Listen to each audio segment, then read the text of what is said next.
Dear students, very good morning. तो class 12th के students के लिए आपका जो टॉपिक चल रहा था क्या, डायरेक्ट और इनडायरेक्ट स्पीच, मतलब नरेशन आपका चल रहा था। ठीक है स्टूडेंट्स, तो नरेशन में हम पढ़ चुके थे कहाँ तक कि कुछ निकटता सूचक शब्दों में किस प्रकार से हम परिवर्तन करें, मतलब निकटता सूचक शब्दों को दूरी प्रकट करने वाले शब्दों में हम किस प्रकार से परिवर्तन करें, ये हम आपको सिखा रहे थे। ठीक है, और इसके बाद में हम सीखेंगे क्या, कुछ विशेष परिवर्तन। तो क्या सीखेंगे आज हम, लिखा है क्या कि सम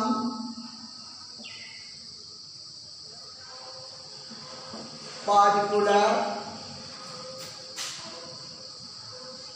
रूल्स। क्या सीखेंगे, सम पार्टिकुलर रूल्स। तो इसके अंतर्गत पहला जो आपका, इसके अंतर्गत हम कुछ ऐसे नियम पढ़ेंगे कि कुछ विशेष अवस्थाओं में किस प्रकार से हम डायरेक्ट से इनडायरेक्ट बनाते समय किस प्रकार से हम परिवर्तन करें, हम ये सीखेंगे। ठीक है, तो आपका जो पहला रूल है वो क्या है, वो मैं आपको बताता हूँ।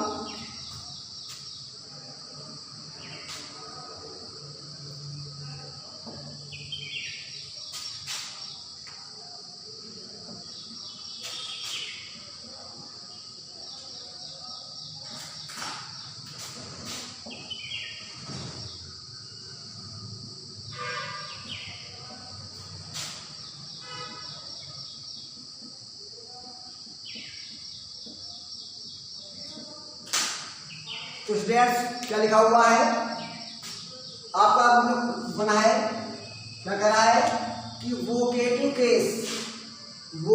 केस के नाउन को रिपोर्टिंग वर्ब का ऑब्जेक्ट बना लेते हैं।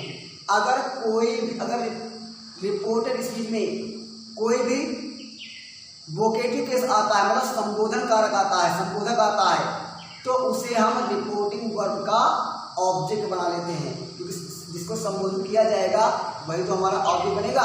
तो एग्जाम्पल में देखते हैं क्या कह रहा है, एग्जाम्पल कह रहा है क्या कि he said to me, comma inverted comma शुरू, लिखा है क्या, लिखा है he said comma inverted comma शुरू, लिखा है क्या, Mohan comma I shall not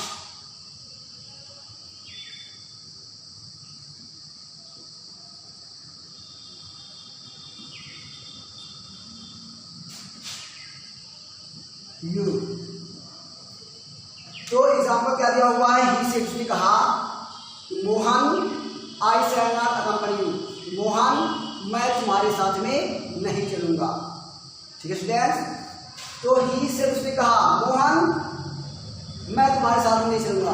तो उसने कहा तो किससे कहा, उसने कहा तो किससे कहा, मोहन से कहा। स्टूडेंट्स, उसे कहा कि मोहन मैं तुम्हारे साथ में नहीं चलूंगा, अर्थात उसने मोहन से कहा कि मैं तुम्हारे साथ में नहीं चलूंगा।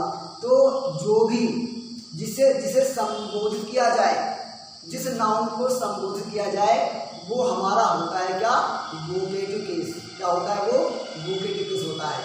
तो उसी वोकेटिव केस को हम डायरेक्ट से इनडायरेक्ट बनाते समय उसका हम क्या बना लेंगे, उसका ऑब्जेक्ट बना लेंगे, रिपोर्टिंग वर्ब का। तो क्या हो जाएगा कि ही, और जब इसको हम ऑब्जेक्ट बना लेंगे तो उससे हमारा क्या बन जाएगा, टोल्ड में टोल्ड, और किसको टोल्ड किया उसने है, मोहन को। तो ही टोल्ड मोहन, कंडीशन क्या आएगा आपका, दैट। अब आई आपका है फर्स्ट पर्सन, किसके अनुसार बदलेगा, सब्जेक्ट के अनुसार। सब्जेक्ट क्या है, ही। आई आपका है नॉमिनेटिव केस में, तो ही के अनुसार बदल रहे हैं, तो ही का नॉमिनेटिव केस क्या होगा, ही।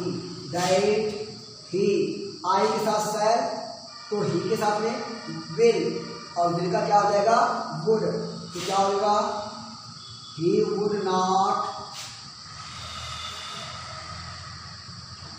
अकम्पनी, और यू आपका है सेकेंड पर्सन का प्रोनाउन, किसके अनुसार बदलेगा आपका, ऑब्जेक्ट के अनुसार। ऑब्जेक्ट क्या है, मोहन। तो वाक्य में एक बार हम मोहन लिख चुके हैं, तो ऐसी अवस्था में हम नाउन के स्थान पर प्रोनाउन का प्रयोग करेंगे। तो यू आपका है ऑब्जेक्टिव केस में, तो मोहन का ऑब्जेक्टिव केस क्या होगा? हिम। ठीक है, और आशा करता हूं कि आपने इसे समझा होगा। ठीक है, तो एक बात और जान लीजिए कि वोकेटिव केस जो है वो हमेशा वाक्य के प्रारंभ में नहीं आता है। हो सकता है कभी कभी वोकेटिव केस वाक्य के लास्ट में दे दिया जाता है। एग्जाम्पल हम दूसरा लेते हैं, एग्जाम्पल नंबर 2 क्या कह रहा है कि you said comma inverted comma शुरू कि I can not help you Sita. ठीक है, तो यू से तुमने कहा कि I can not help you Sita, कि मैं तुम्हारी सहायता नहीं कर सकता हूँ सीता। तो उसने कहा तुमने कहा आई can not help you Sita, मैं तुम्हारी सहायता नहीं कर सकता हूँ सीता। तो तुमने किससे कहा है? सीता से कहा है। तो सीता को हम क्या मानेंगे? रिपोर्टिंग वर्ब का ऑब्जेक्ट। मतलब तुमने सीता से कहा कि मैं तुम्हारी सहायता नहीं कर सकता हूँ, तो क्या बन जाएगा कि यू। जब हम सीता को बना लेंगे ऑब्जेक्ट, तो ऑब्जेक्ट आने पर आप जानते हो शब्द का टोल हो जाता है, शब्द का टोल हो जाता है। यू टोल्ड, और किसको? Sita. You told Sita, condition आपको क्या आएगा? दैट। आई किसके अनुसार? सब्जेक्ट के अनुसार। सब्जेक्ट क्या है? यू। तो आई आपका नॉमिनेटिव केस में है, तो यू का नॉमिनेटिव केस क्या होगा? आपका यू ही रहेगा, और कैन का क्या हो जाएगा? कुड। तो क्या होगा? कुड नॉट हेल्प, और यू आपका है सेकेंड पर्सन का, यू आपका है सेकेंड पर्सन का, तो किसके अनुसार बनेगा आपका? क्योंकि हम सीता को बना रहे हैं ऑब्जेक्ट, तो सीता के अनुसार बनेगा। ठीक है, और सीता का प्रयोग एक बार हम कर चुके हैं, तो सीता के लिए ऑब्जेक्ट हम क्या लगाएं? सीता के लिए ऑब्जेक्ट जो ऑब्जेक्टिव प्रोनाउन होगा वो क्या आएगा आपका? हर। ठीक है स्टूडेंट्स, तो इस प्रकार से आप समझ गए होंगे कि किसी भी वाक्य के डायरेक्ट से इनडायरेक्ट आंसर में अगर रिपोर्टेड स्पीच में कोई भी वोकेटिव केस आता है, तो उस वोकेटिव केस को हम रिपोर्टिंग वर्ब का ऑब्जेक्ट बना लेंगे। ठीक है, इसका आप एक स्क्रीनशॉट लेकर के आप अपने नोटबुक पर लिख सकते हैं। ठीक है, चलिए आइए देखते हैं। अब आपका जो सेकेंड रूल है वो देखते हैं।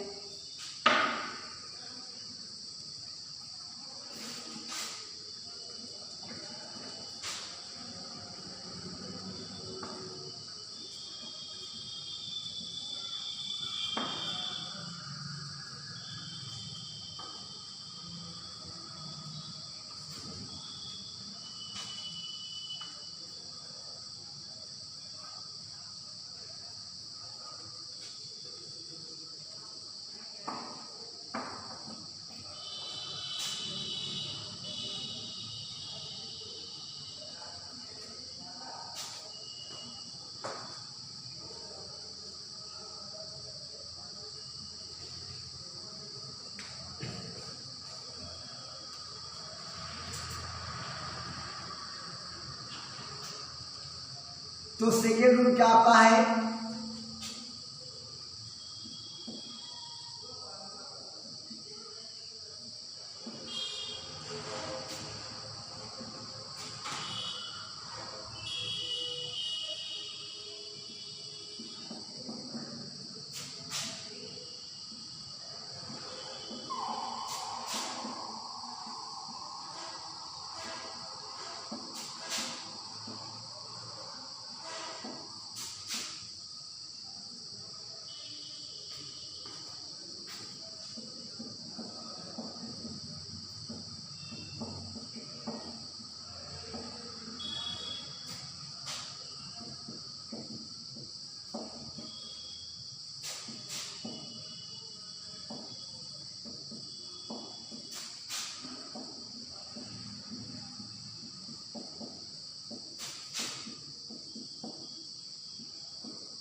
तो स्टूडेंट्स, दूसरा जो आपका रूल है सम पार्टिकुलर रूल्स में।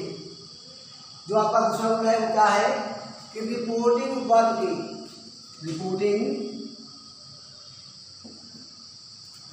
के सब्जेक्ट और ऑब्जेक्ट का, रिपोर्टिंग आप जानते हो जो कामा वाला पार्ट होता है कि रिपोर्टिंग वर्ब के सब्जेक्ट और ऑब्जेक्ट का नंबर, पर्सन और जेंडर एक समान होने पर रिपोर्टेड स्पीच में ब्रैकेट में उसका नाम भी लिख देते हैं। ठीक है, इसमें आप समझ बात क्या कर रहा है कि अगर रिपोर्टिंग वर्ब में जो दिया हुआ सब्जेक्ट और ऑब्जेक्ट है उसका नंबर मतलब वचन एक ही हो, दोनों ही एक वचन में हो या दोनों बहुवचन में हो, मतलब दोनों सिंगुलर में हो या दोनों प्लूरल में हो।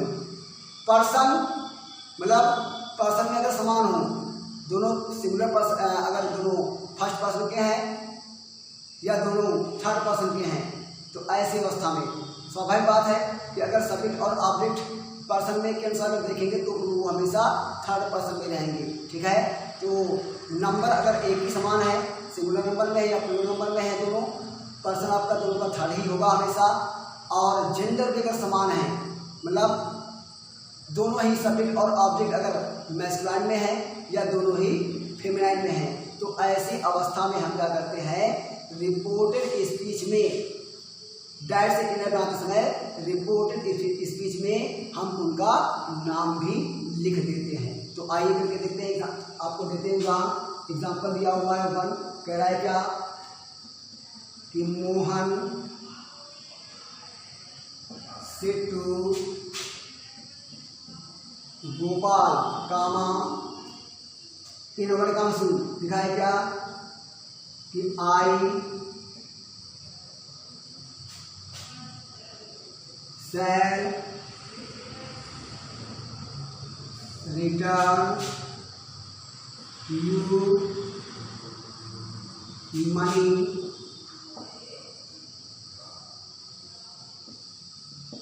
next week। कह रहा है क्या कि मोहन सिट्टू Gopal I shall return you money next week, मैं अगले सप्ताह तुम्हारा धन वापस कर दूंगा। ठीक है, ये दिया हुआ स्टूडेंट्स है। तो आप देखिए ये आपका है रिपोर्टिंग वर्ब, ये आपका रिपोर्टिंग वर्ब और ये आपका है रिपोर्टेड स्पीच। ठीक है स्टूडेंट्स, जब हम इसको बनाएंगे तो कैसे बनाएंगे, आप देख रहे हैं रिपोर्टिंग वर्ब में जो आपका सब्जेक्ट है और जो आपका ऑब्जेक्ट है इनका नंबर एक है, मतलब गोपाल भी सिंगुलर नंबर में है और मोहन भी सिंगुलर नंबर में है और गोपाल भी आपका सिंगुलर नंबर में है। भाई गोपाल भी एक, मोहन भी एक ही है और गोपाल भी एक ही है, तो दोनों का जो नंबर है, जो वचन है वो एक वचन है, मतलब दोनों ही सब्जेक्ट और ऑब्जेक्ट सिंगुलर नंबर में है।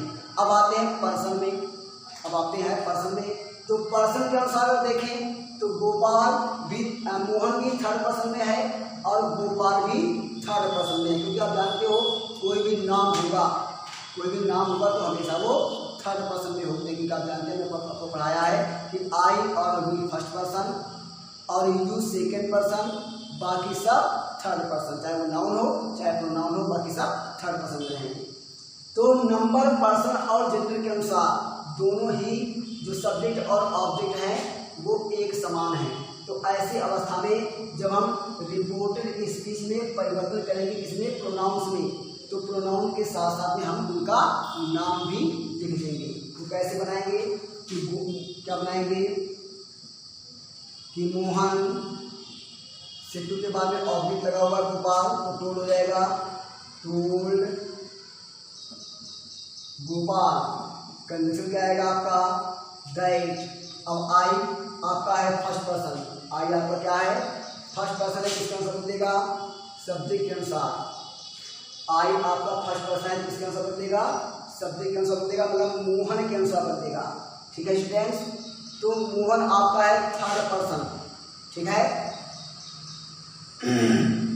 तो थर्ड पर्सन आपका मोहन है और मोहन आपका है, जब थर्ड पर्सन है तो स्वाभाविक बात है किसी थर्ड पर्सन का ही प्रोनाउन आएगा। ठीक है, अब देखते हैं जेंडर क्या है, मोहन है नाम, तो मोहन आपका है मैस्कुलाइन जेंडर में, ठीक है। नंबर सिंगुलर, पर्सन थर्ड और जेंडर भी आपका मेल है, ठीक है। तो ऐसी अवस्था में क्या करेंगे हम, मोहन के अनुसार यहाँ पर क्या लिखेंगे हम, इसको हम किस प्रोनाउन में बदलेंगे, ही में। इसके अनुसार ही बदलेंगे क्योंकि ही जो है वो सिंगुलर प्रोनाउन है, क्योंकि मोहन सिंगुलर है तो ही भी सिंगुलर प्रोनाउन है, ठीक है। और चूंकि यहाँ पर मैस्कुलाइन जेंडर है तो मोहन के लिए हम क्या लगाएंगे, ही लगाएंगे। अगर कोई फीमेल प्रोनाउन होता तो सी लगाते, ठीक है। तो यहाँ पर ही का प्रयोग करेंगे और प्रोनाउन आपका है थर्ड पर्सन में, तो मोहन आपका है थर्ड पर्सन में, तो लगाएंगे क्या, ही, ठीक है। तो ही हो गया। अब ये ही है कौन, अगर हम आई को ऑब्जेक्ट और बदलते तो भी यहाँ पर ही आता, तो ऐसी अवस्था में ये ही जो है वो मोहन है या गोपाल है, तो ये जानना हमारे लिए जरूरी है, दर्शाना भी जरूरी है, ठीक है। तो यहाँ पर आई को हमने बदला है किसके अनुसार, मोहन के अनुसार, तो यहाँ पर ही कौन है, मोहन है, तो इसलिए ये हम इसका मोहन को हम ब्रैकेट में नाम में लिख देंगे मोहन, और ही के अनुसार आई के साथ सैल, तो ही के साथ भी का रूल हो जाएगा और रिटर्न। अब आया यहाँ पर क्या, यू किसके अनुसार बदलेगा, गोपाल के अनुसार, यू किसके अनुसार बदलेगा, गोपाल के अनुसार। तो यहाँ पर यू है आपका ऑब्जेक्टिव फॉर्म में, तो गोपाल के लिए जो ऑब्जेक्टिव फॉर्म आएगा वो क्या आएगा, हेम, क्या आएगा, हेम आएगा। और क्योंकि यहाँ पर गोपाल के लिए हम हिम लगाया, तो ये हिम कौन है, ये है गोपाल, तो ब्रैकेट में हम नाम भी लिख देंगे उसका, उसके अनुसार बदला है गोपाल। और मनी, नेक्स्ट का क्या बताया था, द फॉलोइंग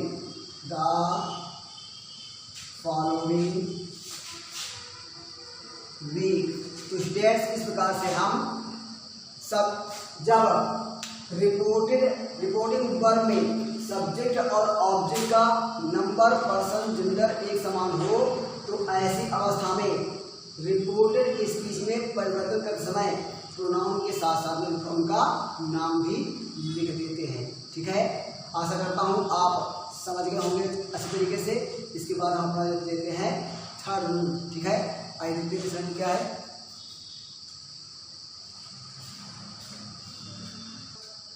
तो आपका थर्ड नेम क्या है स्टूडेंट्स, कि अगर वी अस अवर, जो फर्स्ट पर्सन का जो प्रोनाउन है वी अस और अवर, ठीक है स्टूडेंट्स, आप ध्यान दीजिएगा कि वी अस अवर जो हमारा फर्स्ट पर्सन का प्रोनाउन है, अगर इसका प्रयोग यूनिवर्सली होता है, मतलब सार्वभौमिक रूप से होता है, तो हम वी अस अवर को चेंज नहीं करते, मतलब ऐसे प्रोनाउंस में कोई चेंज नहीं करते हैं। आइए देखते हैं, तो पहले हम लिखते हैं रूल, क्या कह रहा है, सम पार्टिकल रूल्स में रूल नंबर 3 कह रहा है क्या, कि वी अस अवर का प्रयोग यूनिवर्सली, मतलब सार्वभौमिक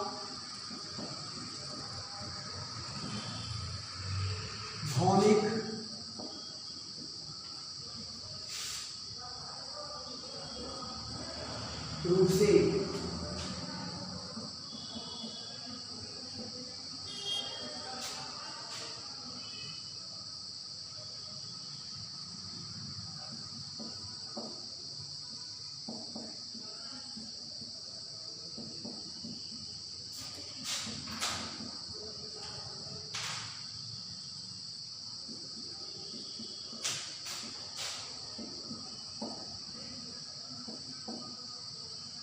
स्टूडेंट्स, आपका जो थर्ड नेम है वो क्या है, सम पार्टिकुलर रूल्स में। आप ध्यान दीजिएगा, वी अस अवर, ये आपके फर्स्ट पर्सन के प्रोनाउन है, नॉमिनेटिव केस में, ऑब्जेक्टिव केस में और पॉसेसिव केस में।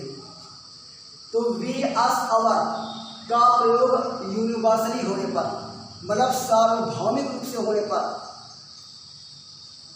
या सार्वजनिक रूप से होने पर उनमें कोई भी परिवर्तन हम नहीं करते, मतलब उनको हम किसी भी प्रोनाउन के अनुसार नहीं बदलते हैं, उनको हम जिसका तैसे करते हैं।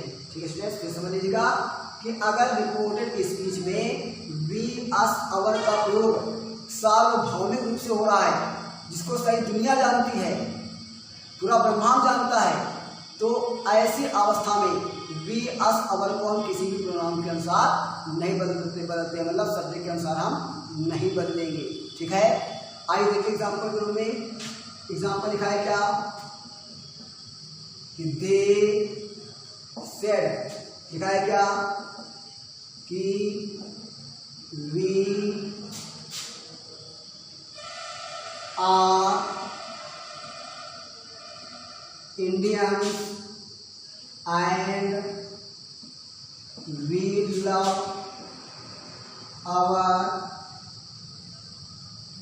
कंट्री। स्टूडेंट्स क्या दिया हुआ है कि देश से उन्होंने कहा कि वी आर इंडियंस, हम भारतीय हैं, and we love our country, और हम अपने देश से प्रेम करते हैं। ठीक स्टूडेंट्स क्या दिया हुआ है कि उन्होंने कहा कि हम भारतीय हैं और हम अपने देश से प्रेम करते हैं। ठीक है, तो यहाँ पर जो वी का प्रयोग है और वी का प्रयोग है और आवर का प्रयोग है, यहाँ पर इसका प्रयोग यूनिवर्सली हो रहा है, मतलब सार्वभौमिक रूप से हो रहा है। कैसे कि वी आर इंडियंस, हम भारतीय हैं। तो क्या हम भारतीय नहीं है भाई, हम भारतीय हैं, ये बात यूनिवर्सली है, मतलब पूरा ब्रह्मांड जानता है कि हम लोग भारतीय हैं। ठीक है, और and we love our country, और हम अपने देश को प्रेम करते हैं। और ये भी सारी दुनिया जानती है, अगर कोई भारतीय होगा तो क्या वो अपने देश को प्रेम नहीं करेगा? हर देश के नागरिक अपने देश को प्रेम करते हैं, तो हम भारतीय हैं, ये भी बात सच है। And we love our country, और हम अपने देश को प्रेम करते हैं, ये भी सच है, मतलब एक सार्वभौमिक सत्य है।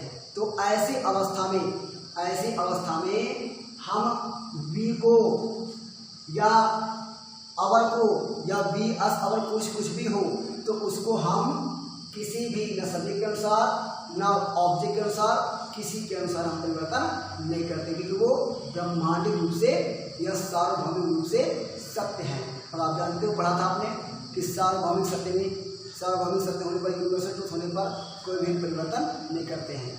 तो वहाँ यहाँ पर वो नियम लागू होगा। यूनिवर्सल ट्रुथ केवल यही नहीं है कि the sun rises in the east, the sun is bigger than the earth. ठीक है, और Indian Ocean is in the south of India, कि खाली यही केवल सार्वभौमिक सत्य नहीं है।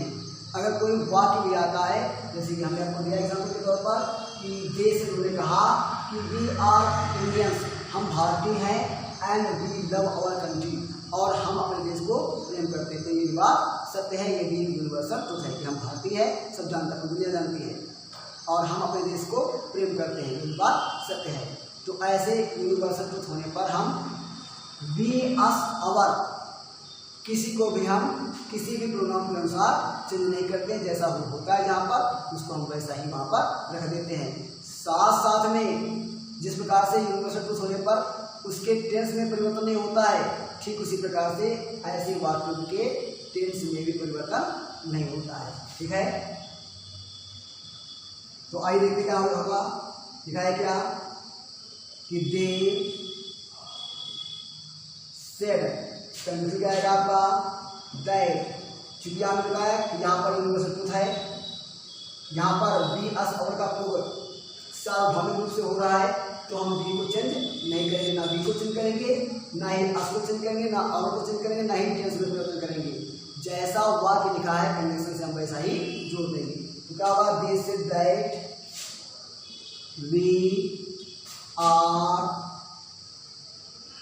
Indian and we love our country. ठीक है स्टूडेंट्स, तो आपने देखा कि जैसे इधर बात सुना है हमने वी और अवर, इसको हम किसी भी प्रोनाउंस के अनुसार हमने चेंज नहीं किया है। ठीक स्टूडेंट्स, तो ये 3 रूल्स आपके पार्टिकुलर रूल्स में है। इसके बाद जो भी 2 रूल्स और हैं पार्टिकुलर रूल्स में, वो हम आपको अपने अगले वाले वीडियो में बताएंगे। ठीक है, गुड बाय।